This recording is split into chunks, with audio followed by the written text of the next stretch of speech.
ও মা, বলছি আমার সব বন্ধুরা মন্দারমণি যাওয়ার প্ল্যান করেছে, আমিও যাবো গো। হ্যাঁ হ্যাঁ যা। যাবো?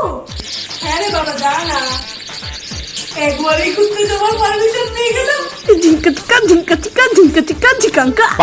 আরে আর বলিস না, ঘুম থেকে উঠে থেকে নিঃশ্বাস মা দেখো তো ঠিকঠাক কোনটা পরে যাবো, এটা না এটা? একা হাতে সব আমাকে করতে হয়।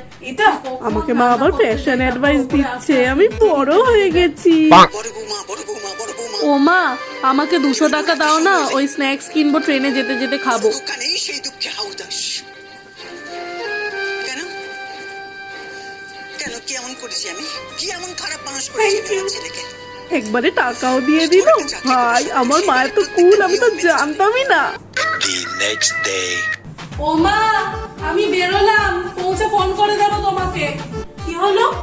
পিঠে ব্যাগ, হাতে সুটকেস নিয়ে তুই কোথায় যাচ্ছিস? আরে তোমাকে বললাম না আমি কালকে বন্ধুদের সাথে মন্দারমণি যাচ্ছি। কি? মন্দারমণি? মাথাটা তো খারাপ হয়ে গেছে নাকি? আরে তুমি নিচে রান্না করছিলে, আমি তোমাকে রান্নাঘরে গিয়ে বলে এলাম আমি যাচ্ছি মন্দারমণি বন্ধুদের সাথে, তুমি বললে হ্যাঁ ঠিক আছে। আমি কোনো হ্যাঁটা বলিনি। আরে এ তো মহা সমস্যা, তুমি তো হ্যাঁ বললে বলেই আমি প্লেনটা করলাম, এখন তুমি বলছো আমি বলিনি। তাহলে হয়তো আমি না শুনেই হ্যাঁ বলে দিয়েছি। এখন তুই কোথাও যাবি না, চুপচাপ ঘরে যা। মন্দারমণি যাচ্ছি।